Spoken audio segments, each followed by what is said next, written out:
जब राजा परीक्षित ने वेद व्यास की बात नहीं मानी और अपने विनाश का कारण वो खुद ही बने। पांडवों के स्वर्ग आरोहण के बाद राजा परीक्षित ने कुरु वंश की सत्ता संभाली। वैसे तो वो एक योग्य शासक थे, परंतु उनकी एक गलती उनके विनाश का कारण बनी। आखिर क्या थी वो गलती, आइए आज के इस वीडियो में यही जानते हैं। एक दिन महाराज परीक्षित वेद व्यास जी के साथ उनके आश्रम में बैठे थे। परीक्षित ने वेद व्यास जी से पूछा कि आप कुरु वंश के इतने सम्मानित व्यक्ति रहे हैं, आप त्रिकालदर्शी हैं, तो ऐसा क्या हुआ कि आप भी महाभारत का युद्ध रोक नहीं पाए?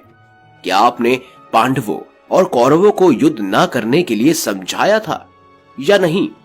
इस पर वेद व्यास ने जवाब दिया, मैंने तो उन्हें काफी समझाने की कोशिश की, पर जब व्यक्ति का विनाश निश्चित हो तो वो किसी की बात नहीं सुनता। परीक्षित इस बात से सहमत नहीं हुए और बहस करने लगे। तब वेद व्यास ने उन्हें कहा, देखो, मैं तुमको भी एक सलाह देना चाहता हूं। अगर अपना विनाश नहीं चाहते हो तो उस पर अमल करना। अगले कुछ दिन किसी बाहर के व्यापारी को अपने राज्य में आने नहीं देना। अगर आने भी दिया तो उससे घोड़ा मत खरीदना। अगर घोड़ा खरीद भी लिया तो उस पर बैठकर शिकार पर मत निकल जाना। अगर शिकार पर निकल भी गए तो रास्ता भटक मत जाना। रास्ता भटक भी जाओ तो किसी स्त्री के संपर्क में मत आना। अगर किसी स्त्री के संपर्क में आ भी गए तो विवाह का प्रस्ताव मत रखना, और विवाह कर भी लिया तो अपनी पत्नी की हर बात मत मानना, और गलती से भी अपनी पत्नी को खुश करने के लिए किसी ब्राह्मण का अहित मत करना। अगर तुम इन सब में से एक भी बात मान गए तो तुम्हारा उद्धार हो जाएगा। इस बात को कई दिन हो गए। राजा परीक्षित सब कुछ भूल गए। एक दिन द्वारपाल ने सूचना दी कि सुदूर क्षेत्र से कोई व्यापारी आया है, उत्तम घोड़ा लेकर।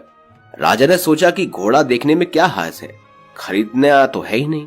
राजा ने घोड़ा देखा और उन्हें वो खूब पसंद आया।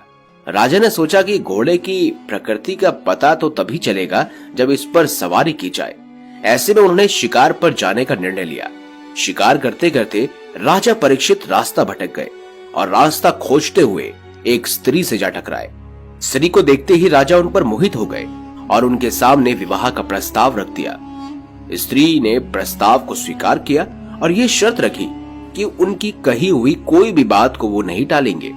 राजा ने उनकी ये बात भी स्वीकार कर ली। राजा परीक्षित अपनी नई रानी के साथ खुशी खुशी रहने लगे। कुछ समय पश्चात राजा परीक्षित ने अश्वमेध यज्ञ करने का निर्णय लिया, जिसके लिए कई ब्राह्मणों को आमंत्रित किया गया। यज्ञ से पूर्व रानी को यज्ञ के अश्व को साफ करने और उसकी पूजा करने को कहा गया।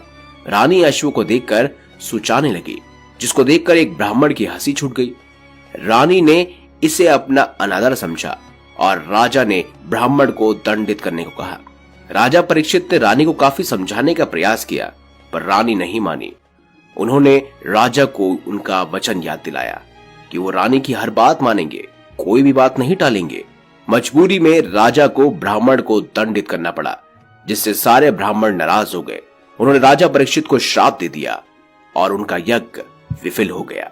इसी श्राप के प्रभाव से उन्होंने कुछ समय बाद फिर से एक ऋषि को नाराज कर दिया, जिसके बाद उन्हें श्राप दे दिया गया, जिससे आगे चलकर सांप काटने से उनकी मृत्यु हो गई।